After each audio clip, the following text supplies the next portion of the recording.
seconds. Is this where the damn drumming and the music kicks in? Yeah.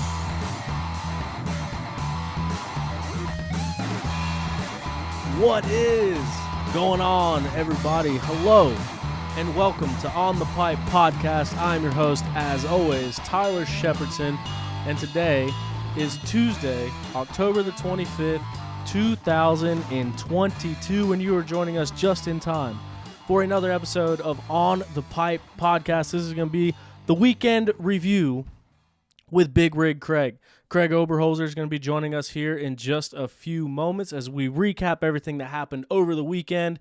Of course, it was the season ender, the Ironman GNCC happened in Crawfordsville, Indiana. We're going to go over some of that. Obviously, we missed last week, so there was National Enduro Championship 1. We'll talk about that. We got National Enduro coming up next weekend to close out their season as well. So there's a lot of stuff to talk about, a lot of stuff going on, and a lot of stuff that we are going to get into over the course of this show. First and foremost, I want to thank everyone for joining me. Thank you for listening. Thank you for being here with us on OTP. We are live on Twitch right now. So there's a few people popping on here and watching this live. Just want to throw that out again. If you go to twitch.com/onthepipepodcast or search On the Pipe Podcast on Twitch, you can go ahead and subscribe or follow us there. That way you will see the show before everybody else, because this is where we're doing it live at, and then we'll post the video later on. We'll also post the audio later on. So hello and welcome everyone joining us. And if you're listening to this after the fact, equally as thankful for you joining us and listening along. Want to start off by letting you guys know Beta Motorcycles is the official manufacturer of On the Pipe Podcast. Beta Motorcycles has been family owned and operated since 1905. They manufacture the finest enduro, trials, and dual sport motorcycles that are known for their premium quality and rideability. Beta Motorcycles are the best looking bikes on the market, and they back it up with their superior performance. Head over to betausa.com for more information on their available models or to find a dealer near you to get yours today. Once again, they are one of the only dirt bikes that have a warranty. Oh, hold on. Still had the intro playing in the background. Sorry if you're hearing that. I'm a noob. I'm trying to figure it out. I guess I'd been playing for a little bit. So sorry if you couldn't hear my voice. We're back in action now. But yeah, so check out Beta. They got a warranty, but you don't need it because premium quality, rideability. Beta is all you need. BetaUSA.com. Check them out. Also, this episode is brought to you in part by Zach Tussle at Raymond James Financial. Zach is a racer and a financial advisor that helps his clients win when it comes to retirement and financial planning. If you or someone you know wants to save and invest for their future or is already retired and needs advice for income during retirement, Zach Tussle is always my first recommendation. Find out more by Googling Zach Tussle or on their website at financialadvisorsdenvernc.com. He'll get you in the know, let you know all you need to know, and get you dialed in for your future. But Zach Tussle is a buddy of the show. He's a buddy of ours, and he is a buddy of our guest tonight. Our guest tonight is going to be Craig Oberholzer, Big Rig Craig. He's been on the show before, no stranger to OTP, and he was actually the OTP representative this past weekend in the industry class, racing up at the Ironman Raceway. So, welcome to the show, Craig. Thanks for joining us tonight. How's it going? Yeah, man, it's going good. What are you thinking? What you got going on? Not a whole lot. So we got obviously a lot to talk about over the weekend. You were actually at Ironman. You had boots on the ground. I was on a bunch of airplanes coming back, so I wasn't able to make it up to Ironman. But let's start out in the industry class. I got a text over the weekend, said, hey, I'm racing as On the Pipe Podcast in the industry class. How did this come about, and how'd they let you in that industry class? Yeah, good friend Jennifer Leeds hooked me up. I signed up for Sportsman A, 25 plus, and we just went out Friday night. We're all hanging out, and she's like, "Oh yeah, like my brother's racing, like all the KTM guys are racing, hanging out with everybody at like B Dubs or whatever Friday night." And she's like, "Oh, I could probably like get you signed up." She's like, "You're around the races enough. Like you haven't raced a bunch of 3 hours or nothing this year, so I could pull some strings and get you in there." And I said, "Well, on the pipe podcast presents." So she got me in. And actually, she finally sent me the confirmation text at 8 a.m. on Sunday that I was actually in. So I about went to the wrong line because she about forgot about me, but we got it done, and it was cool being on the line with a bunch of fast guys who are, most of them were working for KTM. I didn't recognize some of them, but like Barry Hawk was like 3 bikes down from me. Jennifer's brother, Randy Leeds, that goes by Lord Tito. He was sitting right beside me, and just a lot of fun. So the conditions at Ironman were 100% night and day different than they were last year. Last year, it was underwater. This year, it had zero water. But I saw this clip. I need you got some splaining to do because I saw you off of a motorcycle saying that you had too much personality and not enough skill. What happened there? Yeah, well, just thinking about my mom, I went ahead and cut that clip because I said some curse words afterwards. I was pretty upset. As you can see from my face, it looked like I just ate a bunch of dirt. I don't know. It just 2 laps in, man, it was just so dusty. It was honestly the worst dust race I've ever rode, and just was losing power. And thankfully, I didn't suck any dirt. But Andrew Coffey, if you're listening to this podcast, please quit calling me. I'm about sick of you. But yeah, I just was headed up Ironman Hill, and someone crashed on top of it, and I didn't have a whole lot of power to the ground anyway. Like I said, my air filter probably weighed 30 pounds, it felt like. So dude stood his bike up, and I just pretty much laid it over. I was like a goon. And then I feel like I've got the clip sent to me like 30 times because then a guy goes right by me, and then another one of the guys in the industry class loop out, and his bike lands right on mine. I slide halfway down the hill. I have to crawl back up to it. So, yeah, I mean, it's not my proudest moment, but you know what? Industry class. So I can do these things. I don't care. I wasn't here to win any championships. Nothing was on the line other than me bending my bars like a freaking idiot. So the clip from the top of the hill where you're kind of laid over next to the guy, that was the clip leading into the one at the bottom of the hill when you were talking to the camera? Yeah, so there's a couple other clips of me just rolling down the hill like an idiot. I didn't want to post just in case I sell my gas in the next week for some reason. But yeah, so I got up the hill. Actually, so Jesse Ansley was at the bottom filming for a vlog. Joe had his phone out, Shout being out. an idiot. Cole Whitmer had his phone out. Shout out. Cole has the whole video of me going up it, wrecking, and like the whole kit and caboodle. Old Swole Cole? But, yeah, me at the bottom. Swole Cole, yeah, big guy. Yeah, so the video of me talking was after I wrecked and was just down there talking to the boys, but it was not my proudest moment. I definitely did not look like I needed to be in the industry class after that, or at least Sportsman A. I looked like I could have been 90 years old in the industry class. Yeah, no, it makes sense. If you were racing under the OTP banner, I think that's what people would expect. Well, I asked for a beer. Nobody had one, so I thought we had better fans at Ironman, but I guess no one wanted to hook a boy up, A bunch of squares this year is what it sounds like. They were scared is what it was. They were scared. How was that old concert? Was it any good? Did you go check it out? It was not good. For as much money as they make at these races, why can't we get like, I don't know, Young Gravy, someone relevant. Let's get someone good up there. I don't want to hear Tyler Farr sing. I don't know who was there the last 3 years. That's a problem. You should remember who was at these races because there's never concerts at these races. And all I heard was Redneck Crazy all night long. Oh, Craig Morgan was there like 2 or 3 years ago. That was really cool. Yeah, he rides too, doesn't he? He races. Yeah, he's raced a bunch of GNCCs. Yeah. That was it. And Davison Brothers, they're pretty good. They're like GNCC good, but the Craig Morgan concert, that was a pretty good one. Yeah, maybe next year, old Timmy Cotter can get me a little bit of Young Gravy in there, and then we'll have some parties going on. Man, you know how it is. They spend all their money on the pro rider payouts. They can't afford talent to come play the concerts too. Yeah, all of it. Speaking of that, and actually, I have some bullet points. We'll get into that here in a minute. But I want to start things off. I know it kind of started off back and forth on a little bit of a lighter note. On more of a serious note, I think making its rounds on the internet, I think a lot of people have seen the clip by now. You were actually standing right next to this hill when this happened, but I want to first start out by throwing out our T's and P's to our good buddy Cody Barnes. Cody's been on the show, talked to him at all the races, and a good friend as well. But a very gnarly clip came out of him actually getting ejectocetoed off the bike at the top of the hill, and as he is rolling down the hill, Gus Reardon is actually coming up and then basically hits him like right in the head. And it sounded like a very scary scene. I found out about it first from you, and then of course all the videos and everything surfaced later on.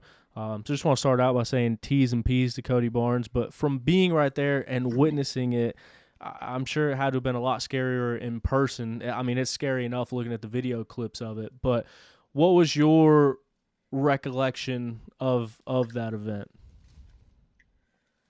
So to start it out with, we were there was a bunch of us headed there. I know a lot of the mechanics were there because they had seen the picture Caleb had posted on Instagram, and everyone was like talking about how gnarly the hill was. So I was there whenever the boys took off. I could hear them from the starting line. And so the first rider was Ricky. And a lot of the mechanics who were over there were actually saying the riders said they didn't think they were going to hit it because it's pretty gnarly. And most people know whenever you go to like the first couple times a hill like that's hit, it's very soft. So even with the guys starting to hit it, I kind of assumed it was going to get cut out eventually because I thought the bottom was going to fall out of it. I thought it was just going to get a big ridge in it. But so Ricky made it good and clean. Stu is the next guy. Stu looped out, and then a couple Husky boys. Toth made it up it. Lyndon made it up it, and I think Cody was like the second guy after Lyndon. And his speed and everything was good, but he ripped up it. He jumped halfway up it, which is why I think it screwed him up. And when he landed, he was still on the pipe. There was a little stump there, and in some of the videos, you could see he just hit the stump. Yeah. The wheel caught the stump, and it just, I don't know. Me and Nick Fassey were standing right there. Nick and me both tried to grab forks, but I mean, it was just shit with both of us too. Especially from that Cody was that top angle, yeah. You can really see how he gets caught up on that and kind of gets gnarly. A handful before it comes out. But Nick Vassy is one of the mechanics on that Phoenix Racing team. Yes. Yeah. And he's the guy in the red shirt. Like, I've seen a lot of the TikTok videos. Actually, everyone on there was blaming Nick Vassy, saying he grabbed the throttle. Have you looked at any of the comments, like on social media? I've seen a lot of people put that. Definitely not the case. We were just trying to grab the forks. Nick was a little bit closer than me, so you didn't see me try anything. But, so the bike reared up, caught the root, or the stump there, and he was still holding on to the bars, and it just, it tossed him like a rag doll. So I think the bike would have been trashed after that anyway, and it was just very, very violent. And whenever Gus was coming up the hill, it wasn't Gus's fault. He was coming up the hill like he probably couldn't even see till the last second Nick, or he would have stopped, obviously. But it just sounded like a car crash, and I about puked. Like, I swore that he was, I don't want to say he was dead, but he was going to be hurt bad. And, obviously, he got airlifted out. Shout out Auntie, the KTM off-road. I don't think he's team manager anymore, but like the overseer off-road. He was super, super good whenever Cody hit the ground, got people away from him, made sure there was a nurse coming, held his head. Even when the medical crew showed up to help him, they did some questionable things, in my opinion. Like, Auntie was holding his head, and they were just like they got him up on the gurney, and me and 5 other guys carried him over to the Razor, which was, you put the backboard on the back of the Razor and they could ride it out of the woods. And Auntie was on the back of it the whole time, holding his neck, just making sure everything was good. He was out for probably, everyone at the bottom said 5 minutes, 3 to 5 minutes. Honestly, he was out. You could see his chest moving and everything, but it didn't look good, and it was very scary. I mean, like, I about puked. I swear I did. It was bad, but everyone who stepped up to help out, it's awesome that people care enough. People were calling his parents right away. his dad came down there, and he wasn't moved until his dad, at least he wasn't moved from the wreck site, like he'd been on the backboard. But they made sure his dad was down there to see him before he went anywhere. But yeah, it was pretty gnarly. Yeah, man, that's insane. And you're talking about the comments and stuff on the videos. That was one of those situations where we've seen a lot of injuries happen this year, but it's not that often that something this gnarly happens on camera. And that was in at a front spot. of everybody. Yeah, that was a spot where a lot of spectators were and where people were hanging out, and so there was a lot of videos coming out about it. But like you said, mentioned about the comments, like I've gotten to the point where every time I see that video, I have to scroll past it. Like it's tough to watch, and Cody's a gnarly dude to be able to be completely fine after that one. And for those that don't know, Cody did make a post himself, said that he left the hospital that night, so he didn't even stay overnight in the hospital. They did some CT scans and checked everything, and everything checked out positive and checked out clear. So very thankful for that, but I'm sure he's got to be hurting and got to be banged up as that was just such a gnarly freak accident. Yeah, it was gnarly, and I guess I'd never seen someone be out that long, so we all thought the worst, hoping for the best, but it was pretty gnarly. But hopefully he'll be back feeling normal as soon as possible. I'm sure he's sore, but as long as nothing's broke and everything checks out good, hopefully see him back on the bike this winter and doing good. Yeah, and like you said, also thankful that Auntie was there, because these situations, and Stu and I have talked about it a bunch of times on the show, but it's these situations that really put in perspective how much the safety matters and how much it is very relevant for someone to be competent and know what they're doing there. And obviously Auntie jumped right in, held traction on his head, and waited for the paramedics and stuff to get there, because in situations like that, man, everything matters, everything counts. And Cody, obviously on the junior world trophy team this year at the ISDE, Auntie is the team manager for the team, so I'm sure that they have a good relationship as well with all of that going on. But yeah, I don't know, just a gnarly situation. I'm glad that it worked out in the way that it did.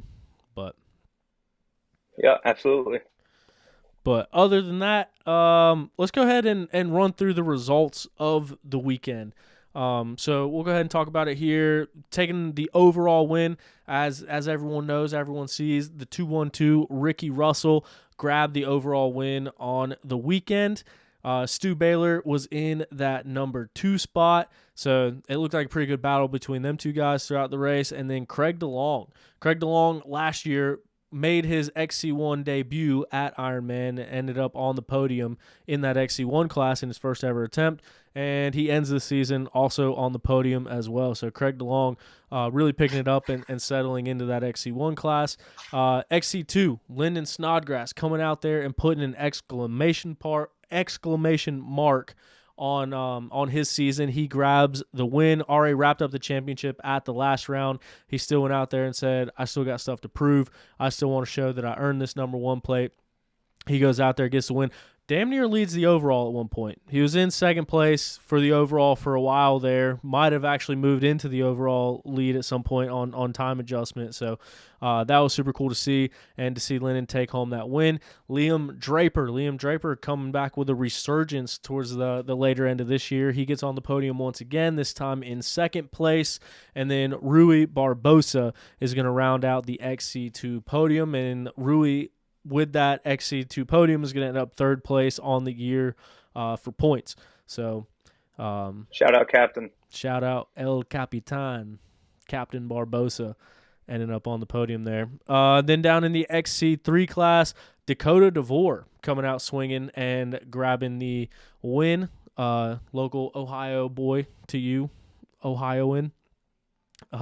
Jake Froman, the local from Indiana, gets the second place spot, and then Jay Lipscomb ends up in third. So he's been putting on a strong showing here at the end of the year too on that Beta 125, putting the Beta up on the box.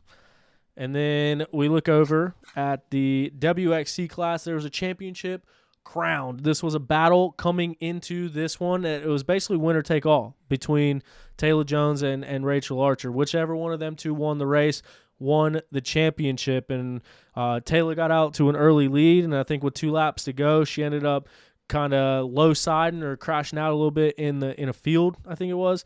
And then Rachel got around her there and then just put her head down and charged all the way to the finish and ended up grabbing the win. So Rachel Archer grabs the win and grabs the championship on the year in that WXC class. Taylor Jones brings it down to the wire, ends up second place on the day, second place on the year. And Preston Rains gets her first career GNCC Women's Pro Class podium.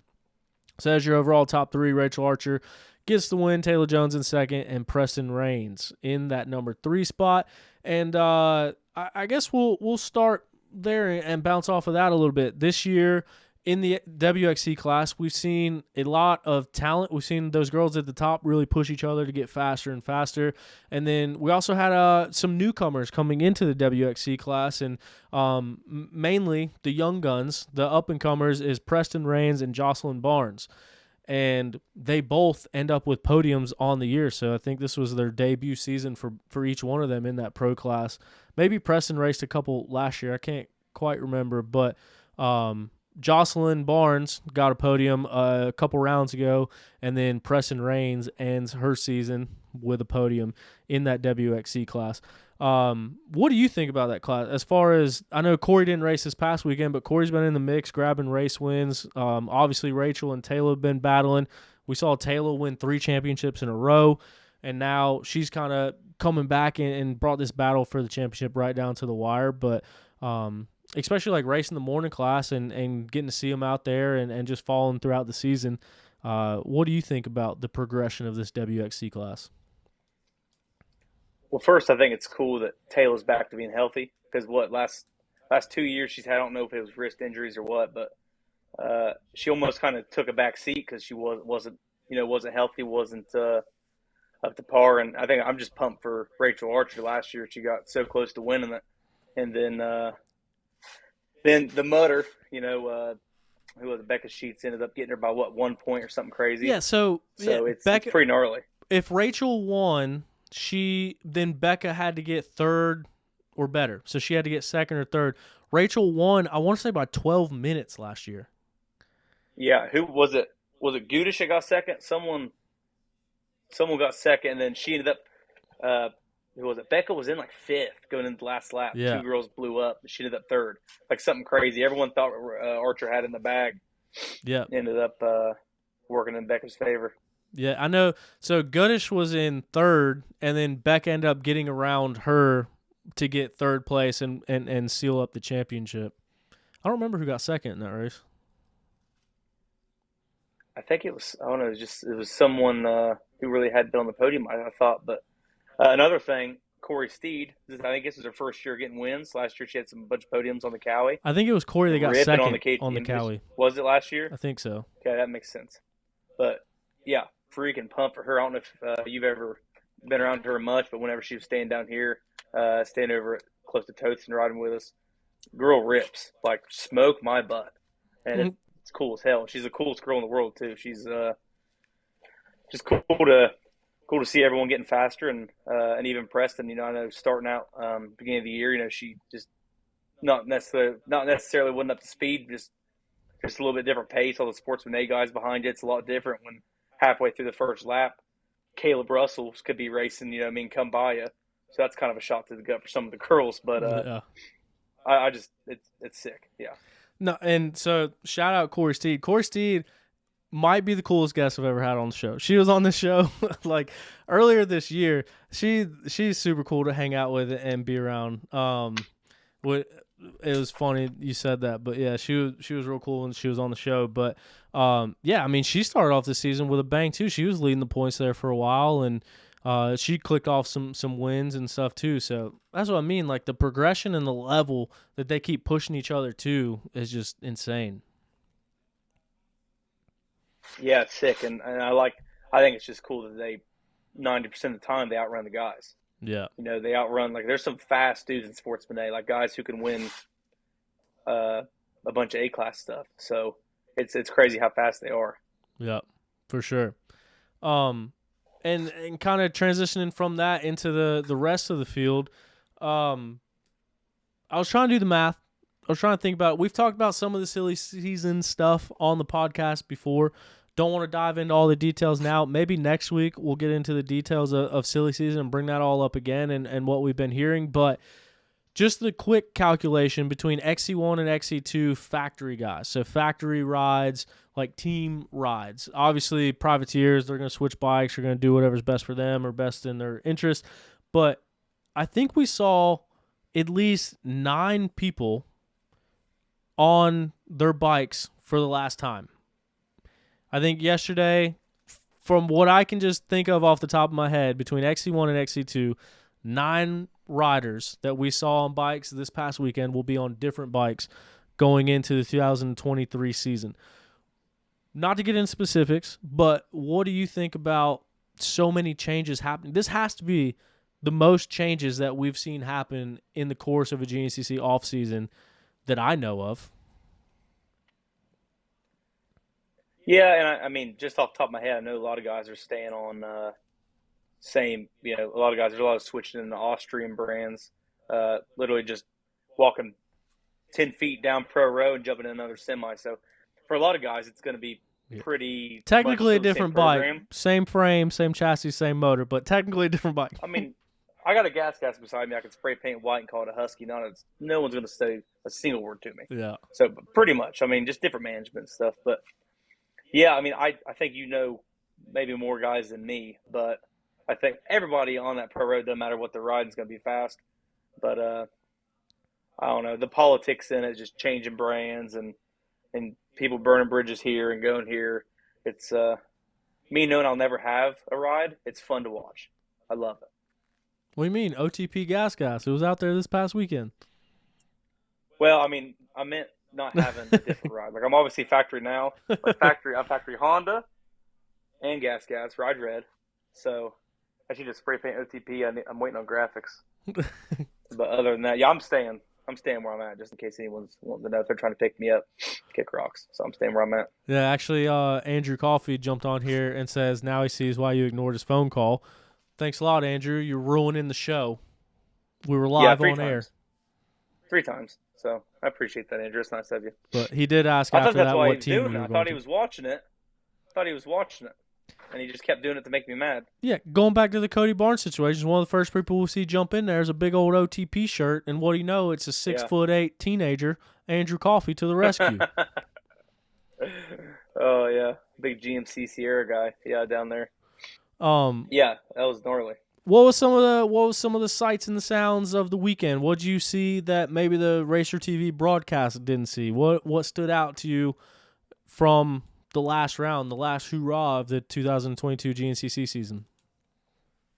I guess dust can blow up a bike just as quick as water can. I figured that out real quick. Not necessarily. Mine's still running.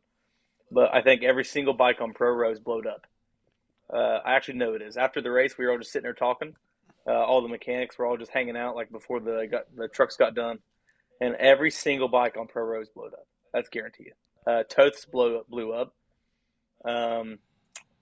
I think both beta bikes are blowed up. I know Evan had to retire, no, that was something retire else. early.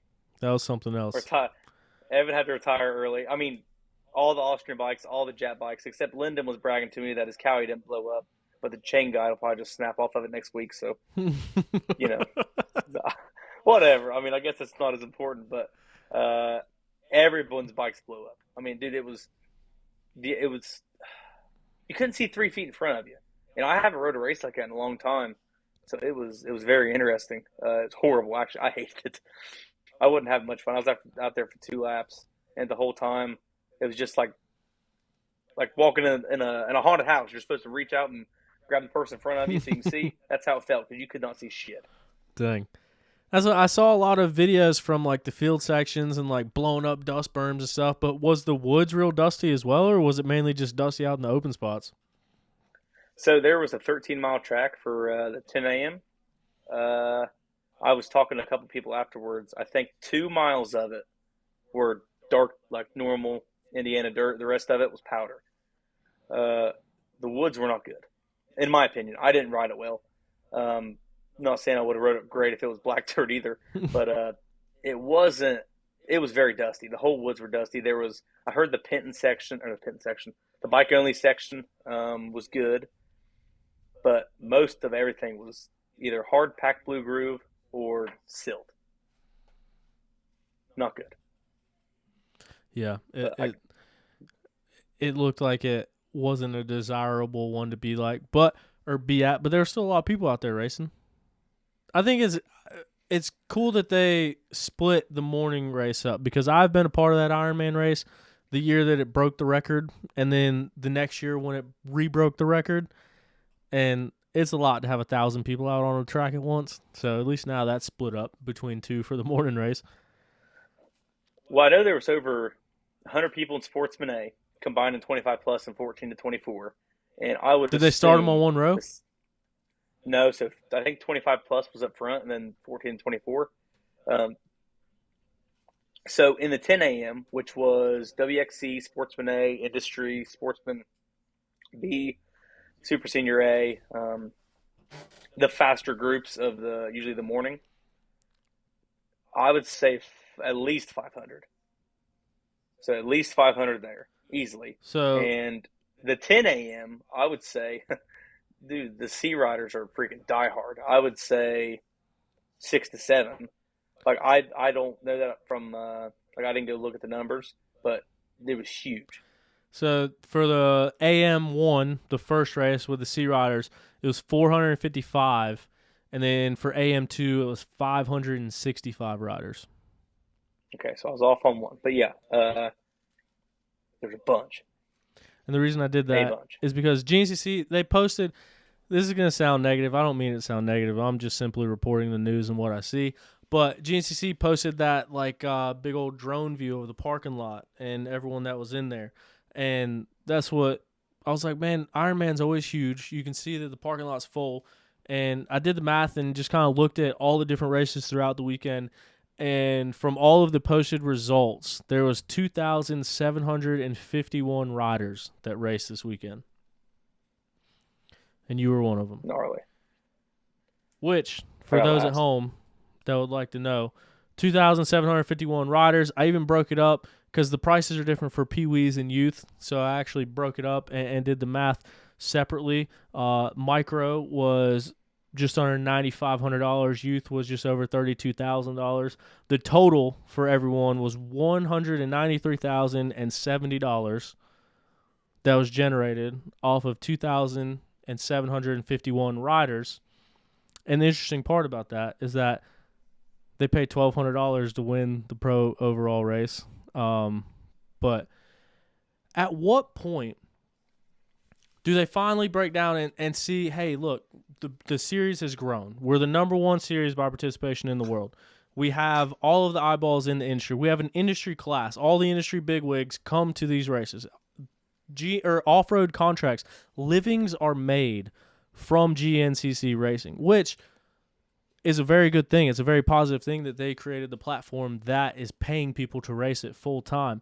But at what point do we look at this rider entry fee? So the overall payout, the payouts for everything is 5.3% of that overall number of just the riders. That's not including the 3, 4, 5,000 spectators that were all in there at $25 a piece as well. Just the riders, just those. 30. Do what? $30 a piece now. It was 30? 30.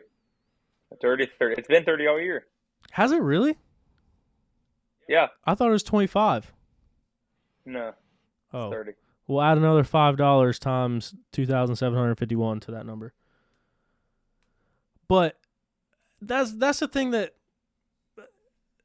when you just talk about that is only riders. So of those 2,751 riders, only them, not including fans, they pay $1,200 to win. But the overall payments, so the overall payments from 1st to 10 in XC1, 1st to 5th or whatever it is in XC2, all of the XC3 payouts, all the WXC pays out, quads and bikes, 5.3% of the revenue of only the riders, not including fans. And just for instance, if you include that every rider has an average of one person, we know that it's probably a lot more than that. But if every rider brought one more person, that's $68,775 at $25 a piece. So now you're over $250,000 and you're paying $1,200 to win the race.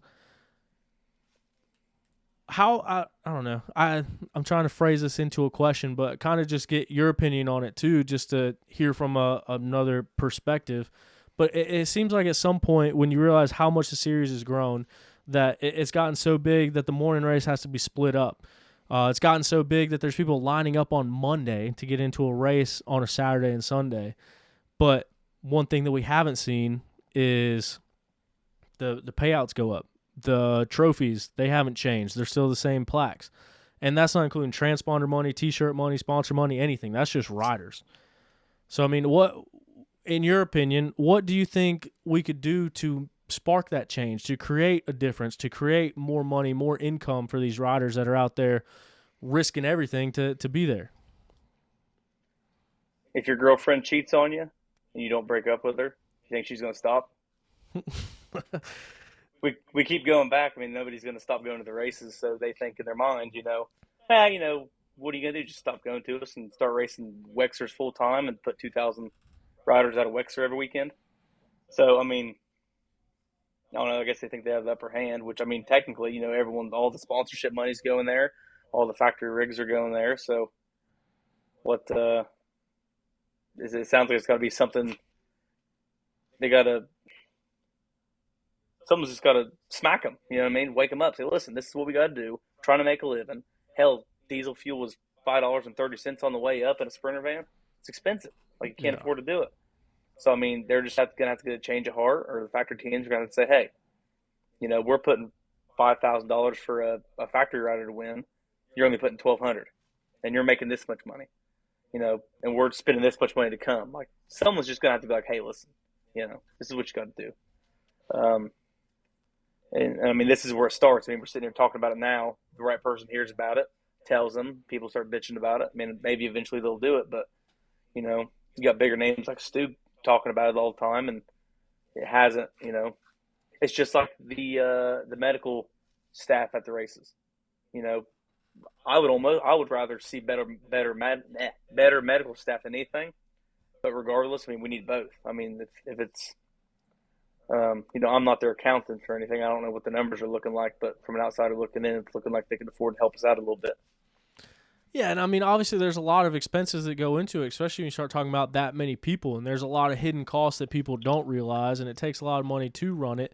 And so it's kind of subjective to sit here and pull these numbers off the top, but that's why I did it from only rider entry fees, not fans, not anything like that. But it's not up to a race series to provide a living to the people racing it, but it is up to them to stay with the times, to stay with the growth as they grow, to give back to the people that is the reason it's growing. Without people racing, there is no GNCC, there is no race series.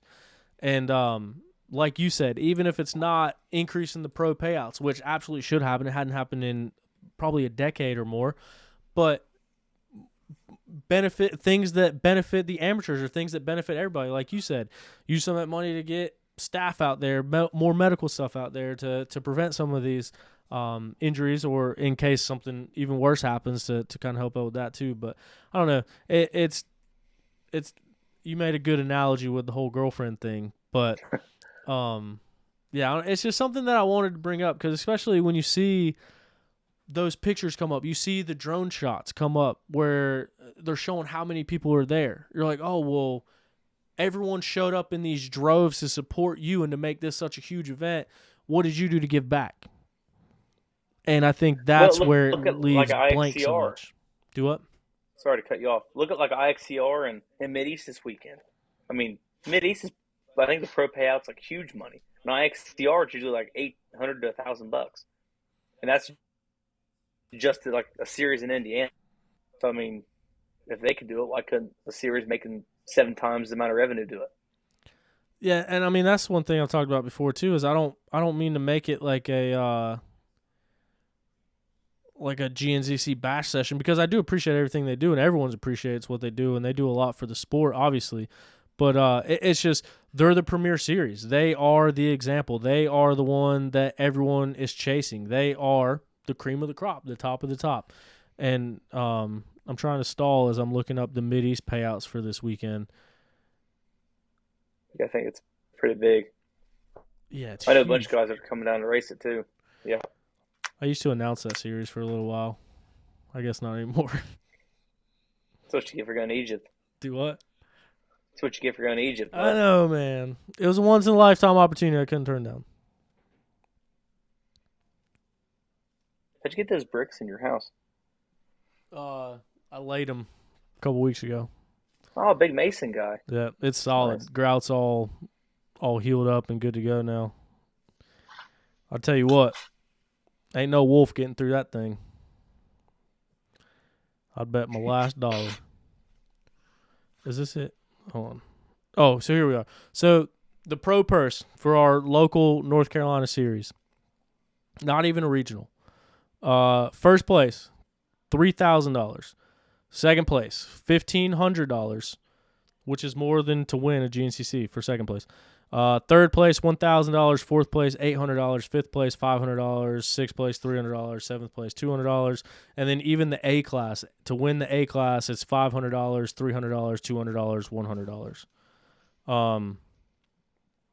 I'm not that good at math, so I don't know what that total purse payout is, but it's a lot. Yeah, Oh no, I'm gonna put some KY jelly on my hips this weekend. $100. there you go. Man, I'm just a few weeks shy of racing that old 30-plus double A class, making some money. And the only reason I can make some money in it because I'm pretty sure the only person that ever races is Dustin Beatty. So I could get a top 3 when there's only one person. Yeah, I'll call a couple of buddies and see if we can't get up that ante a little bit. Hey, you calm down with all that. You hear me? We'll call Dr. Steve McSwain, get him down there. Papa Steve. 52 years old, go run a clinic on everybody. Yeah. You almost led me into something I'm not supposed to say. How about JoJo? JoJo Cunningham breaks his femur in half, misses most of the season, comes back too soon, can't even walk, but he's on a bike ride. Only 5'3". Do what? Only 5'3". Only 5'3". Only 5'3" on a good day. Only 5'3". Standing uphill. Yeah. And he gets 8th place overall this weekend. Not only does he get 8th place overall, but he's doing stand-up seat wheelies down pro row. Was that you that filmed that? No, that was Randy, Jay Leeds' brother. Yeah, he was laying him down. Did you see him hit the brake and bump and about eat shit At the end of in the it? video? Yeah. Yeah. Yeah, they had I don't know, him, and I guess like that's sick and everything. Like I think he'd been like he got a couple like top 12, like he'd been 12th and 11th. I think he got a 10th. Eighth is gnarly. 8th overall. I mean, what is that? Is that 4th and XC2? Close. Can't be too far. Pretty close, yeah. Easily a top 5, starting a minute behind. I don't know if he started. Well, hell, he's behind XC3. I'm not sure if they were the first A class to start. And then yeah, I don't know Cooper if they Jones. were either. Cooper Jones was right behind him too. I think he ended up 10th overall. I think Herrera ended up in between him in the overall. But Cooper Jones, I haven't seen him have yeah, I'm telling you, I'm an animal. That's my Chilean, my homie. But Cooper Jones, I don't think he's had a real good ride all year. He was on JoJo's ass 4th lap. I was like, holy shit, look at him. 36. I thought it was DeLosa, which he had a pretty good ride too. But it was Cooper Jones, and I hadn't really seen him do much all year. And then comes out to Ironman, gets 10th overall from 258. So that's gnarly. Yeah, Cooper Jones in West Virginia got a 22nd overall. And then other than that, I mean, 42, 39, 50, 47, 56, 62, 32, 10th. 31, and then 10th overall. How many XC2 guys were there this weekend? I'm assuming there was 6 XC1, I think. There was 14, maybe 7 XC1. 14 XC2 guys. That's sick. But, yeah, JoJo, 8th place overall, would have been 5th place in XC2. Yeah, from sick. Who knows what row. I don't know what row. At least 2 rows back. Yeah, I don't know what row 258 started on, but he had to work his way through XC3, work his way physically through XC2 to end up 8th place overall, and then, oh, hey, by the way, let me throw some stand-up wheelies down pro row on my way to this 8th place overall. Yeah, I guess he got sick after the race. His dad filled up creek water. Like, he ran out of water. He just needed something to drink afterwards. He said his dad filled up a bottle of creek water and he puked. Oh, really? I said, attaboy. He's Yeah, like I guess he's going to come stay and do some riding this winter. Do what? He's a dickhead. That's what he is. He's cool. He's a freaking dude. He's wild. Just stupid shit. He is a good dude. He's going to come down and stay, I guess, this winter some. Ohio gets pretty cold in the next month or two. He said come down about December and start riding, and maybe go to Oz Ranch and do some riding down at Manchester and GTR. You go to the Oz Ranch and ride with a few of his teammates up there. Yeah, I think that's the plan. But I think he's 18. I don't think he's 19 yet. He's 18. Yeah, I think he just turned 18. Which, I mean, there's a bunch of fast 18-year-olds. I mean, Angus, he's 18. He led a lap in the overall Coker. So I mean, yeah, there's some fast dudes right now. Brody can't be more than what, 19, 20 maybe. Yeah, he's not that old. He stoved his wrist this weekend too. He didn't end up finishing, but I don't know the extent of that. But I seen him after the race, and he was in pretty good spirits about it. But he did stove his wrist pretty good. It swelled up. That's not good. No, he's all right though. He'll be good. So Brody will be going to XC2 next year. I think he'll immediately do well. Do you know if JoJo's moving up? I believe 250A again. 250A again. So. Yeah. And we talked about it before, but so Grant Davis, he's another one that has been doing really well. Could go up next year, could not go up next year. But JoJo, I know this year was supposed to be his last year as an amateur, and then he was going to move up to XC2. But as we mentioned, he broke his femur earlier this year, and he actually came on the show and talked about that and some of his recovery process. So you're saying right now he's leaning towards another year 250A and then moving up after that. Do you know about Grant Davis, if he'll be moving up or staying in 250A? So I've actually never met Grant. I'd seen him down the shoulders riding a little bit, but I think smack me if I'm wrong, I guess, but I'm pretty sure he hurt his shoulder this weekend. He came off second lap, and I thought I seen him have something on his shoulder leaving the Babbitt's tent, but must not have been that bad. I mean, he was walking around the pits, but he got hurt this weekend too, but I have not heard anything about him, what he's going to do. I heard he's on a different color. I'm not 100% sure, but I heard he was going to be on something else. But I'm assuming it's another 250A because did he win? Who won 250A this year? Based on what I heard, I'm not going to dive too deep into that situation, but I think he'll probably still be on green. Grant Davis won the 250A championship this year. Yeah. I don't see why he wouldn't just run it again. I think he's younger than JoJo, isn't he? I think so, yeah. Because I think he came up the year after JoJo got off little bikes. Yeah, I mean, no reason to move up too quick, you know. Especially like now that, I mean, these two young guys, they're both on a factory Cowie-supported machine. So, I mean, if you got that in the bank and you're doing good, I mean, I guess it's that risk versus reward between moving up or staying down until you're completely ready to compete with the top guys. But, I mean, JoJo, I think he's ready to compete with the top guys. He got 8th place overall on the weekend. Yeah. And this is what, his fourth, fifth race back? Yeah, I think he rode the last he rode one, the Hoosier. He rode Indiana number 1. And then I think he chilled out until the first round back after summer break and rode all 4. What about Ricky Russell on the weekend? He led every lap and ended up getting the win, which I think is pretty cool. Ricky this year, home dog, 2 wins on the season, came into the season with 1 career win, and now he's got 3 career wins. So he had double the wins this season than he had in his entire career. He came down to the wire, almost clicked off another win at the Boy Scout. Or no, Snowshoe. Huh? Snowshoe is like 0.2 seconds or 2 seconds off of Jordan with the time adjustment. So, But yeah, I mean, he's another guy that has been really turning some heads and coming into his own again at the end of this year and capping it off with a win. So that's a lot of confidence going into next season. But how did he look out there this weekend?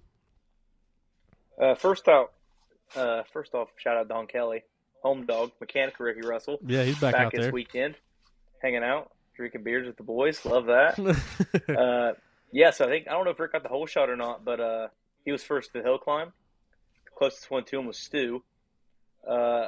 And Stu probably lost 45 seconds, 50 seconds after that wreck on the hill first lap. That's where they stayed the entire race. Like I don't think Stu ever seen him, but Rick was just cruising. I mean, he was ripping, but staying out front, staying smooth. I mean, I took some clips of him. Everything is ripping. It's super cool too, because I mean, obviously he's had some bad luck the last couple of years, and obviously like a shoulder injury this year. I don't know. I like it. I'm buddies with all of them. I just think Rick's like a cool ass dude, so pretty pumped for him. Yeah, 100%. I'm in that same boat with you. And I mean, Stu coming out with a second. Johnny Gerard. I think Johnny is going to be an instant competitor for the overall championship next year. This was actually his first race up technically in the XC1 class. He got fourth place, and I think he was actually behind the XC1 guys as well. I know moving up to that 450, especially after being on 250 for so long, it's got to take some adjustment. It's got to take some getting used to. But did you hear anything through the grapevine about Johnny and his race over the weekend? Yeah, I think he's on a 350. But that's what I thought too. But someone, I think it was Nelco told me that he was on a 450 this weekend. I don't know. We went and rode 2 weeks ago. He was on a 350. So I just assumed. But I actually seen him after the race. He blew up. He came pushing his bike back, and I said, "Hey man, how's everything going?" And he kind of pulled his shirt up a little bit, and he had an asteroid on the same hip that he had broke. Oh, no. He was all smiles. I mean, you know Johnny. Yeah. I mean, just tough as nails. He said, caught the hip good. He said, no big deal, nothing hurt. He said, I don't know if he had a bib disintegrate. He had a couple things happen. He said, I had a lot of things against me. He said, we're just, out here having a good time, making some money. So he's a cool dude. Like, I don't know if whoever has not met him, if you get a chance to talk to the guy, he's good as gold. He's about wild as can be, but just always running around smiling. Oh, yeah. He's a cool dude. Yeah, but I think he did probably eat shit once or twice because he had a couple souvenirs. Yeah. He's also one of those guys that if you go up to him at a race, he'll talk to you like you guys have been best friends for 10 years. Oh, yeah. First time I met him, I talked to him for like an hour, and he's just sitting there smiling, hanging out, having a good time. Yeah. Didn't even know my name. Even like Camp Coker. Camp Coker was 2 rounds after he broke his pelvis, and he's out riding a mountain bike around, and you talk to him like he's like the happiest guy in the world. Yeah, that's a wild character. I'm glad we're buddies because I wouldn't want him as an enemy. The guy's just he's like a freak of nature, man. But he's just there's some good dudes running around here. After I saw him and Tyler Bruton wrestle each other on the asphalt at Snowshoe, I'm glad I'm friends with him too. Yeah, they beat the shit out of each other. Like Johnny's nuts and Tyler's a real good wrestler. And they just beat the shit out of each other. Yeah. And I think is that the race that Johnny, his first podium in XC2? He's on Suzuki's, huh? Yep. He was on an MCS Suzuki. He got his first podium, and that was the night Ricky Russell won and got his first win. That was the same night. And it got a little wild up on the mountain. Yeah, that was dangerous. I remember that. I had people pouring beers on my face and stuff. I looked like one of them college girls that night. Man, so this is a really, really early prediction, really early time to get into this. We're way before when it should be talked about. But I'm going to ask the question anyway. 2023, Ben Kelly's going to be back. Thad Duvall is going to be healthy. Johnny Gerard is going to be in XC1. Ricky Russell's coming off some wins. Craig DeLong coming into his own. Josh Strang is going to be back, going to be healthy.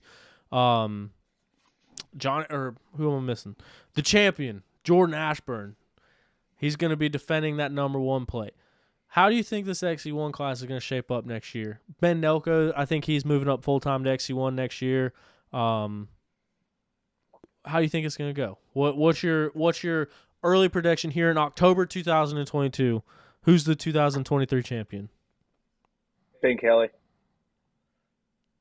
Not a, I don't, buddies with all of them, don't mean to be a dick, but if Ben Kelly comes back and everything's, if he has 2 months of training, Ben Kelly.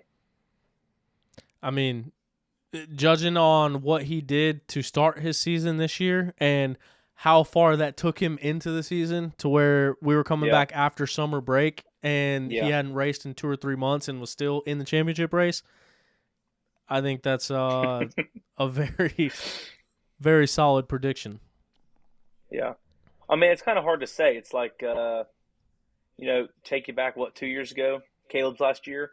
Ricky before he got hurt real bad at Georgia. Yeah. Unreal fast. Like, was probably going to win Georgia. If that Ricky shows up, he could run with Ben. Because Ben, he just doesn't – I wouldn't say he's necessarily the fastest guy out there. Like, he's not the absolute fastest sprinter. If you go to a sprint enduro, I don't think he would win all of them. But I think he can run 99% and not have an issue. Like, obviously, he got hurt this year and it sucks. But other than that, his track record's pretty good. I think 2 years ago he might have had the AC separation or collarbone or something. The dude's a freak of nature. Like, whenever he's healthy and going good, like, he just hits his marks. He's not wild. He's crazy to watch. But the last 3 years, I mean, all of a sudden you'll see Strang. Did he win one this year? Yeah, he did. Yeah. He won John Penn, didn't he? Yep, he won the Penn. Strang shows up out of nowhere. First ride back. Was that his first ride? Yeah. Yeah, so that was his first ride back from breaking his arm, and then come to find out he won that race with his bones not even connecting and not even healed. Yeah, dude. Like, so it's kind of hard to sit here and say anything whenever, anything could happen, but I just think I favor Ben Kelly because of how, good he was in 2021, how good he was starting out this year. And obviously anybody can get hurt, anybody in XC1. So something stupid could happen at round 1 again, just like this year. Hopefully he doesn't, but it could. But if everyone stays healthy, Ben Kelly. But like I said, anybody could do it. Anybody. 2 years ago, Caleb's last year, Strang got second place on the year. And then last year just had a series of unfortunate events that took him out of several different races, and that kind of took him out of it last year. And then this year breaks his arm in Florida. But then, I mean, Stu, look at Stu. Last year, I think he won 7 or 8 races. Yeah. And he was down one. I mean, not the only reason, but after the National Enduro, he didn't run, after he cut his hip open real bad, or his side there, he didn't race Big Buck. Yep. So. And then he essentially DNF Florida. He didn't DNF it, but it was like 7th or 8th place. Yeah. Clutch or something went out, yeah. So. And then also, man, Johnny Gerard on that front row. I mean, he's going to be a force to be reckoned with too, I think. Yeah, like I said, I don't know. Like I just told you flat out, I think Ben Kelly. Then I got to thinking about, Ricky. And Josh won one right off from not riding for 2 months. I don't know. Craig DeLong's running third. He was right on Stu Baylor all day Sunday. Like, it's not like Stu smoked everybody. Like, Craig was maybe 10 seconds off of him. So anyone can do it. Toast could get his second win ever. Just whatever. But second win. But I think Ben's a freak of nature. Like, I think if he's healthy, he's in. Yep. And also, just as sure as the sun rises in the east and sets in the west, if any of them boys slip up and have any mistakes or miss any races, Jordan Ashburn's going to be right there. Jordan Ashburn's going to be at every round. Jordan Ashburn's going to be on the podium damn near every round. Do you remember me saying that at the beginning of the year when you were asking me, like, talking about all the riders? Yeah. And we were doing our Tesla interview. I said Jordan Ashburn is literally there every single weekend. So if anything happens, he's going to win. Yeah. And he didn't win all of them. He win 2 of them, but it's because he was second. His first 2 career wins. Yeah, it's consistency. Yep. And, I mean, that is exactly it. Jordan Ashburn, he's been third place in points the last 3 years in a row. And then this year, he capitalizes on that consistency, and now he's a champion. His name is in the history books forever. The last decade, there's been 3 people to win that championship, and now he's one of them. How about that Magnum 1 team? They won XC1, XC3. How did the Quad Rider do? Who was the Quad Rider? Bryson Neal won the championship, 3. beat Walker Fowler. Hell yeah. So, yeah, this is one thing. It's actually one of the things that's in my notes, and I sent it over to you as well. But Magna 1, they are a satellite team. They are not a factory team. They are a satellite team. And I don't think – I tried to go back and look at it. Obviously, there's really not a good way to figure this information out. But there has to have never have been a team that won both XC1 championships. There can't be, right? I don't know. I just know that, obviously they're not factory, but whoever's paying them championship bonuses, they were probably in hot water there for a minute. Man, I need these guys to somebody to get a DNF because I can't afford freaking three bonuses, but just messing around. But I don't know. I think it's gnarly. Like, I know a lot of the guys over there, the mechanics are cool, the truck driver, home dog. And I don't know. Brody Johnson definitely is ripping on a 125. And was Jack Eddy the XC2 rider they had at the beginning of the year? Yeah. So, they had a solid roster. I thought Jack Eddy was going to be XC2 champ. Like, from the last couple of years whenever he was over here, like I thought, which I don't know nothing about the four-wheelers. I'm not going to sit here and lie to anybody and say I know anything because I didn't even know Bryson Neal was on that team. I knew he won, but that's just – I wouldn't have ever Googled it, Sorry. But yeah, it's pretty sick to see all the success, and I think now that means Magnum 1's going to be the first semi. Well, that's a lie. I just lied to you. That's right. Yeah. Jordan's the next winner. Yeah, Magnum 1 will be the first semi pulling in. Both days. First time in 10 years, 12 years, because KTM's won every single time for the last 9 straight. Well, and Charlie won before that. Charlie, and Ben just won. So 11 did years. Caleb win 8 straight or 9? Caleb won 8. Ben won 9. Charlie won it before Caleb, makes it 10. And I think Strang was before Whibley Charlie. Was the last. Was it Strang or was it Whibley? When did Strang win it? 2011. Then, yeah. Well, Whibley might have won it in 12. Because Whibley won on that 10 to 13 body style Yamaha, I think. Those were weird bikes. I had one. Super weird. They're pretty ugly, yeah. That is absolutely insane. And knowing Chris Landers as well as I know Chris Landers, he's the owner of that Magna 1 team, those championship bonus checks are going to hit him right in the wallet. But I guarantee that he couldn't be happier to write those checks. That's like it's a Cinderella story. I talked to him a little bit the other day. I think it was Thursday. I was in Egypt and I talked to him, and he was talking about going into the weekend and what Bryson had to do to win it. And that's when he was like, we might have the number 1 spot in the semi for both days. So they get to pull that rig up on Friday or Thursday whenever they get there, and they don't got to move because they're number 1 on Saturday and they're number 1 on Sunday. Mm-hmm. And I think that is absolutely absurd. I think it's awesome. And then, just let's throw on an XC3 championship on top of that. Yeah, it's gnarly. I don't know what their plans are next year for an XC2 guy either, but Brody Johnson. Well, no, Brody. Yeah, sorry. Yep. So they got a solid lineup. It's sick. Which that's another story in and of itself. Last year, Jonathan Johnson on the Magna 1 team wins the XC3 championship. This year, Brody missed all of last year with a broken leg. Well, the majority of last year with a broken leg. Well, then he gets on the same team, the same bike, wins the same championship. So the brothers go back-to-back. Jonathan Johnson, XC3 champ last year. Brody Johnson, XC3 champ this year, which I think is pretty cool as well. And now they're finally going to do a whole season of both of them in XC2. Because whenever Brody broke his leg, that was his first race in XC2 on that Honda. Yeah. And he was right in front of her, right behind Jonathan. Yeah. So I bet Joyce Riddle's going to have to be smacking some kids here before too long. They're going to be hating each other.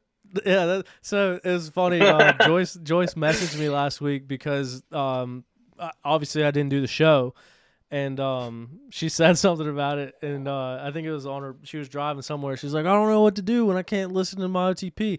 I was like, you better relax. You just like listening to it because your kids keep winning everything. That's what it is. Jonathan won National Enduro, and then Brody won the championship. It was like, well, you just want to hear me talk about them Johnson boys. Did Brody win the Pro 2 championship? No. So that is still to be decided this week. Well, I guess technically it's already over. Ben Nelko won the Pro 2 championship. I think he's ahead by 31 points right now, but there was a little bit of mishaps and a little bit of miscalculations at the last round, so they didn't crown him at the last round. But I'm pretty sure Nelko's already wrapped it up. That's the gold wheels. It's the gold wheels, 100%. I just happened to bought a set too, so. Oh, really? About to set the for the world on fire, CR or for the gas? Gas. Hmm. Yeah, I'll spray paint the ones on the CR. Hell with that thing. There you go. But other than that, I meant to open the show with a very special announcement, so I'll go ahead and make that announcement now. I've been up to something. Up to something season has still not come to light. That's what up to something season is, and it's been very stressful. It's been very hard to figure out. Hopefully we're close to letting you know what the big thing is that we've been up to, but now I'm up to something else. As you guys may or may not know, as you've seen everywhere, Travis Pastrana, Ryan Sipes, they're putting on a race down in the Dominican Republic. It is the Terra Inferno race. It's a hard enduro. In the past, they've built like all sorts of stuff going into the ocean, into the city streets. There's a rock quarry, but it's an invitational race from all over, riders from all over the world, and got everything officially official. Going down to the Dominican Republic, I'm gonna be the announcer at the Terra Inferno race. So, super pumped about that. Got the all-inclusive resort to stay in while we're down there, and I'll be hanging out with them boys and announcing that Terra Inferno race. So I couldn't be any more stoked about that. I'm pretty pumped about it. Yeah, could you do some explaining on that too? Because I kind of looked at the picture of the, like the breakdown of how the event goes. Do you have that with you? Do you know how it goes? I'm sure you've already kind of looked at it, but because at first I thought it was just going to be like all in one day or something like that. But I got to looking, and it's like a 3-day event, correct? So before it was supposed to be an all-week event. It was like Monday through Friday, but now they changed it. So November 30th is a welcome barbecue at Mr. Pastrana's private villa. So I'm also a little bit nervous because if there's one person in this world that would probably fangirl over meeting is Travis Pastrana, and now I got to like work an event that he's hosting, so I got to contain my 10-year-old Tyler that was watching him do a double backflip in 2006 at the X Games, except I guess I was 14 when that happened. Anyway, and then race 1 is on December 1st, 2 20-minute plus 1 lap motos on an electrifying course carved out of a massive quarry, is what it says. And then... So it's like moto? No. I think it's going to be similar to like how TKO does it. Like they do that hot lap qualifier thing. Okay. And that determines your race order. Because race 2 is a pure hard enduro. It's a 2-hour-long hard enduro on a 6-mile course. So that race 1, that 20-minute plus 1 lap will determine your start order for that race 2, which is a 2-hour-long hard enduro on a 6-mile course. And then race 3 is the following day, and that's another extreme enduro at nighttime in the jungle, is what it says. So that'll be interesting. And then December 3rd is race 4. It's called Hell in Paradise. And, yeah, it doesn't say how that one's going to be. But sounds like it's going to be a pretty crazy week of racing. Have they said who all the riders are? Like I know Stu got a welcome thing on Instagram. Have they released anything? So I'm waiting on the full list of riders. They're supposed to be sending it over to me because I know two of them. I mean, I know Stu is. To be honest with you, man, I don't think that they're done announcing it yet. Like, I still think that there's names that are coming out. Yeah. But the So ones that I've I seen won't so say who the other one far, is, I guess. Graham Jarvis, Stu Baylor, Manny Lettenbichler, I believe Jordan Ashburn is going to be over there. Cody Webb is going to be over there. I think that might be all the ones that I've seen. But like I said, I don't think that they're done releasing the names. So is it mostly based on hard enduro then? Yeah, so the race is technically a hard enduro. Damn it, Manny. And also, so Wade Young was going to be there. Also, heard through the grapevine that maybe someone's going to be making their new team announcement while we're down there. Or maybe it's not a new team. Maybe they're announcing the contract extension with their current team. I don't know. I mean, I've heard of a couple of those, yeah. But I'm just saying, maybe Steve Miller going to show up and ride a hard enduro on a YZ252 stroke. Maybe. Or maybe Russell with it did being after December 1st, they might be able to ride a different bike. I don't know. What if we just get him a KTM 300 and spray paint it blue? Do you think Randy'd be all right with that? Maybe. I don't know who you're alluding to or who you might be talking about, but someone on here, Mod Dog, just asked if they put a rider limit. I'm pretty sure it's invitational. Yeah. It's definitely invitational. So we're going to Day in the Dirt the week before. Me and Brantley Schnell, Cole Johnson, and Austin Sedgwick. We're driving out the 19th. Where's it at? So we'll get there like the Day in the Dirt. Wait, you're missing Thanksgiving with your family? Yeah, absolutely. Hell yeah. I told Mom and Dad we could do it the weekend before, and there was some like, well, I don't know. So I was like, all right, well, last year for Thanksgiving, this is no shit. Last year when I was working for KTM, listen, I took a nap in the hotel room, all right, and then I woke up and Mom and Dad woke me up and asked me what I was going to eat. It was like 7:45. Got on the phone. I said, I want Golden Corral. I want to go in there and just absolutely go hard. Go down the road, Golden Corral. People are in there eating. The door's locked. The people will not let me in. I'm about to have a heart attack. Little fat Craig's wanting to eat something. So I go down to like Five Guys, closed. It's Thanksgiving Day, so I kind of understand. I ended up eating my Thanksgiving Day dinner. I go to a movie theater that's open and go watch some Ryan Reynolds movie. And I get two of those piece of shit frozen pizzas and a Snickers bar and 2 blue Gatorades.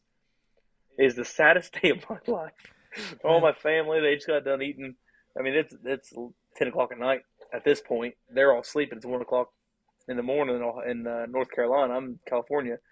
I'm sitting here watching this Ryan Reynolds film with freaking frozen pizza, maybe some popcorn or two. And so this year, I thought, this year I can't wait to hang out with the family. Now turns out we're going to my buddy Brandon Krause's house, and we're going to make shout out Friendsgiving at Brandon Krause's house. So me and some buddies will be in Temecula area the week of Thanksgiving. Go out there and have a good time and race Day in the Dirt. But what I was getting at, if I wasn't going to Day in the Dirt, it would have been so sick to go watch that DR race. That'd been gnarly. Well, that's what, man, I wanted to go watch it anyway because, why not go to the Dominican Republic, hang out, and then it just so turned out that I get to announce it, which is, I still don't know how or why, but I'm not going to argue with it. I'm stoked on it. But the 19th, that's like a Sunday, isn't it? So I know there's a Carolina XC that weekend. There's also a Mid-East that weekend. I used to announce for them, but I don't anymore. Yeah. And then Thomas Caldwell called me earlier wanting me to go Big Tom to Brown the 19th. Big Tom, shout out. And I think we're leaving the Friday before, so I might be leaving the 17th. Yeah, because we want to get there Monday. We want to go to like Kahia, Fox, meet some buddies out there we know, do some riding. That's my birthday weekend. I ain't getting no call, no invites to ride Brown Mountain on the 19th. You did. Oh, never mind. I thought you were talking about going to California. You definitely got invited to that. He just called me like, I'm looking at my watch like that's going to matter, but it was today. Mm. Yeah. So maybe he thought you weren't going to change your tires or something. Maybe he thought you were just hanging out, Listen, the only place that these tires that are on this bike are good at is Brown Mountain. I have like 6 sets of Dunlops here, bud. I got $200 for a rear tire I'll hook you up today. I got a stack of some tires over there. No free shout outs, though. I'm not gonna say what they are. I'm just kidding. So if I race day in the dirt, I could race the 30 plus class. My birthday is the 16th. Let's think about that. Glenn Vet Helen, rider. 30 plus. Do what? Let's think about who else is going to be there. Who do you think is going to be at Glen Helen racing 30 plus? Not me. Chris Kiefer. Yeah. Trying to think who was all there last year. That was real fast. Like Cody Schock. Cody Schock was gnarly. Austin Politelli. There was a couple 500 Hondas running around that were pretty sick. But shit, I forgot who. There was some older guy. Twitch was there cruising around. There's someone that was older that was super fast. I don't think it was Rhino. Safe to say, I would not want to run 30 plus at Glen Helen. What about Zacho? What happened with him this weekend? Oh, he put a post out. I think he got a whole shot, and I think he crashed in the dust. I don't know if he got a mouthful of it or what. But a couple of buddies were like, "Oh yeah, we seen Zacho cruising around, like just cruising, like wasn't in much of a hurry. Like, went ahead and let Caleb go." What kind of bike was he on this weekend? Husky. Was it you that told me something? No, somebody else told me something about him. What are you about to say? Same thing you were about to say. What are you about to say? I've heard some really weird rumors. Yeah, I forget where I heard that, so I don't think I won't say anything because I thought for some reason you were the one that told me, but I don't think you are now, so I'm just not gonna say a word. Yeah, I don't think I told you, but I'll say it. I don't care. I heard that Zach Osborne may potentially have an XC2 deal with Yamaha next year. Is that what you heard? Allegedly? I don't know. I already said it. Why can't you say if you heard it or not? I heard it from multiple people. Well, I mean, it sounds like you got something going on there for you. I'll just sit here and shut up. Do what? Sounds like you know them. I don't know. Well, is that what you were alluding to? I heard something. I heard that and I just immediately wrote it off because it sounds implausible because I'm pretty sure he just signed a multi-year like ambassador deal with Husky. So I don't understand how you can reroute that because that's a fact. You can reroute. Well, that would be very interesting to see if that ends up panning out. Yeah, it's kind of like signing the multi-year deal with Sherco. You can get out of it. Well, I guess in America anything's possible. Yeah, bud. Land of the free, home of the brave. That's so. If that does happen, though, that's going to be so strange to me. On like a lot of different levels. Yeah, I don't know. If that does happen, that'd be sick. I wouldn't be mad about it. Lyndon's gonna roll him. Yeah. Uh-oh. But who will be next C2 next year? There's gonna be a bunch of fast guys in there. Hey, I will tell you one thing too. Ansley rode real good this weekend. So shout out Jesse Ansley. I think he ended up 6th or 7th. I think Mason ended up getting in that last lap. Jesse fell down. But yeah, I was pumped for Jesse too. He had a good ride. Have you heard anything about what he's doing next year? I think he's going to be on the orange bike. Yeah. I didn't know if he would still be with them or going somewhere else or what, but yeah, I don't necessarily know what team wise, but I believe he'll be on the orange one. Yeah. Neat. Well, yeah. And Mason got 6th. That's sick. Yeah. Mason is a guy too that he's struggled with staying healthy this year, just having bad luck. But I think he's a guy that's a competitor as well, for sure. Well, what I think, it's the same thing as like Lyndon. These guys came all the way over here. Like, Josh Strang helped them out, and I mean, obviously their families, and now they got the Oz Ranch and the Reardons, which is a sick group of people to be around. Like, imagine being in Lyndon or Mason's shoes. Like, imagine me or you being professional over here and just moving across the freaking world to Australia. It'd be the same thing as what they're doing. But they came all the way over here. They don't have any family here. They just have some of their mates that they grew up racing with. Like Lyndon and Mason grew up like, around each other, obviously. So it's like what is it, Cinderella story. Like it's pretty sick to see him coming over here and competing. And Lyndon just won XC2. Mason is fast enough once he gets everything figured out, and stays off the ground. He's gonna be gnarly. Mm-hmm. All the Australians are. I don't know what Gus? it is about Australians coming over here and screwing up all of our American pride. It's freaking killing me. Yeah. Except They're taking our Australians. jobs. Yeah, they're taking our jobs. But our Australians swear they're up and down they're Americans. I mean, you'll see Lyndon walking around shooting 9 mils at targets, wearing his red, white, and blue socks and shit. Dude's more patriotic than half the people here. Exactly. I said, Lyndon, you Australian? Hell no, I'm American, he said. And hell, Strang's been in America now longer than he was in Australia. He's American. Yeah, he lost his accent. Yeah. Yep. Americanized. But, I mean, Strang came over here and in his second or third year over here wins the GNCC overall championship. There wasn't an XC2 back then.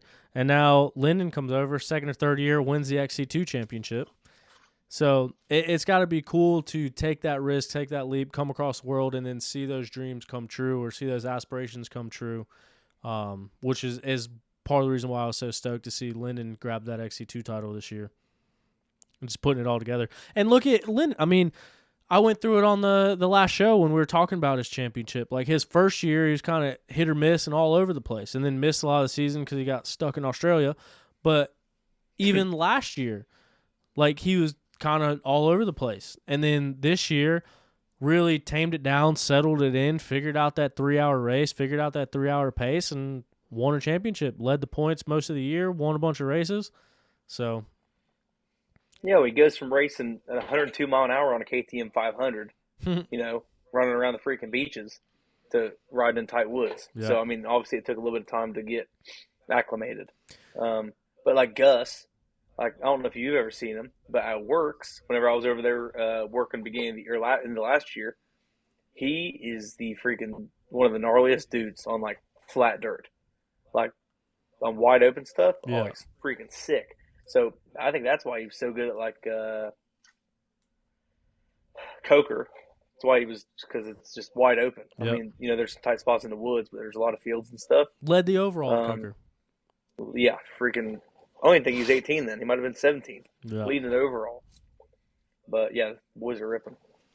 And that's what I was saying. That's kind of what I was getting at is now these guys have a year under their belt, and I think we're only going to see their level improve, especially Gus and Mason and guys like that. So, especially now that whole Oz Ranch and everything that they're doing up there, all the different things that they have to ride and all that group of guys that they have to push each other and ride and train with, I think we're only going to see that group get stronger and stronger.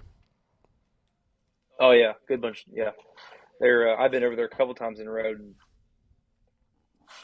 3 20-minute motos on a fast as shit wood or gnarly motocross track, and just everyone's pushed each other. I mean, there's no slouches, so old Papa Strang's got them all whipped into shape. Oh yeah. I'm sure Papa Strang's ready to get back out there and show them the fast line around the race course as well. Yeah, 6 months off bikes, most London first race. Yeah. Oh, shout out Lord Tito for my vodka shirt. Where's it at? Look at this. Lord Tito's. Hook the boy up. Yeah, I don't even drink vodka. Shout out. I drink Busch Light nowadays. That's a lie. Go. I drink water all weekend. I'm a water guy. Yeah. Gatorade. No alcohol. Dude, I've been trying to, dude. Every time we went somewhere, tried to drink this weekend. Had 3 or 4 beers. Done. In Egypt, you drink, you get damn arrested for life. Throw you in the slammer. What? Yep. No alcohol over there. I figured they drink that shit out of them damn Sphinx faces. Nope. Big old things about gold and blue and shit. Against the religion. Really? Yeah. It really is. Like, you can't drink over there. You can't drink alcohol? No. Man, Big Tom would have a heart attack over there. Wouldn't Well, cool, man. Thank you. Thank you for taking some time out, coming on the show, doing the weekend review. It's fun chatting. We got all sorts of subjects in there, but yeah, man. Appreciate your time and appreciate you joining me. Yeah, dude. Anytime. Let's do some riding this week or sometime. Well, I gotta change my you tires. got nothing to do. Come see me. All right. Come see me. Sounds good. Well, I guess until next time, man. Appreciate it again. Talk to you later. I don't know what to do now.